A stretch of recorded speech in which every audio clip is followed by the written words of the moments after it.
വാർത്തകളിലേക്ക് തിരികെ. യമൻ പൗരൻ കൊല്ലപ്പെട്ട കേസിൽ ജയിലിൽ കഴിയുന്ന മലയാളി നഴ്സ് നിമിഷപ്രിയയുടെ വധശിക്ഷാനുമതി സ്ഥിരീകരിച്ച് കേന്ദ്ര വിദേശകാര്യ മന്ത്രാലയം. നിമിഷപ്രിയയെ വധശിക്ഷയിൽ നിന്ന് മോചിപ്പിക്കാനുള്ള അവസാന സാധ്യതകൾ കുടുംബം തേടുകയാണ്. ഇതിനെ സർക്കാരിൻ്റെ എല്ലാ സഹായവും ഉണ്ടാകുമെന്നാണ് കേന്ദ്ര വിദേശകാര്യ വക്താവ് രൺധീർ ജയ്സ്വാൾ പ്രസ്താവനയിൽ ചൂണ്ടിക്കാട്ടിയത്. യമൻ പ്രസിഡന്റ് റാഷദ് അൽ അൽമി നിമിഷപ്രിയയുടെ വധശിക്ഷയ്ക്ക് അനുമതി നൽകിയതോടെ മോചനത്തിനായുള്ള വർഷങ്ങൾ നീണ്ട ശ്രമങ്ങൾക്കാണ് തിരിച്ചടിയാകുന്നത്. യമൻ സുപ്രീം കോടതി ശരിവെച്ച വധശിക്ഷ നടപ്പിലാക്കാൻ പ്രസിഡന്റ് നൽകിയ അനുമതി സ്ഥിരീകരിച്ചുകൊണ്ടാണ് കേന്ദ്ര വിദേശകാര്യ മന്ത്രാലയം രംഗത്ത് വന്നത്.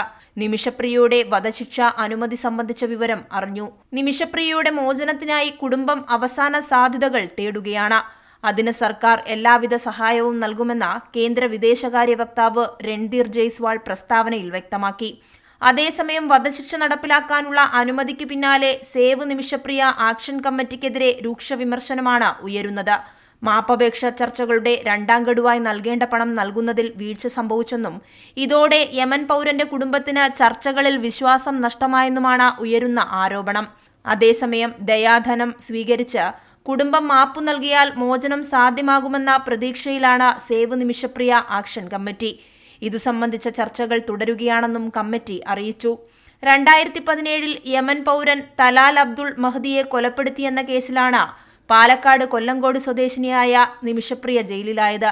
ശിക്ഷ ഇളവ് ചെയ്യണമെന്നാവശ്യപ്പെട്ട് കുടുംബം കേന്ദ്ര സംസ്ഥാന സർക്കാരുകൾ മുഖേന യമൻ സർക്കാരിന് നിരവധി തവണ നിവേദനം നൽകിയിരുന്നെങ്കിലും പുരോഗതി ഉണ്ടായില്ല. നിമിഷയുടെ മോചന ശ്രമങ്ങൾക്കായി അമ്മ പ്രേമകുമാരി 5 മാസമായി യമനിൽ തുടരുന്നതിനിടെയാണ് പ്രതീക്ഷകൾ വിഫലമാക്കുന്ന സംഭവ വികാസം. കൈരളി ന്യൂസ്, ദില്ലി.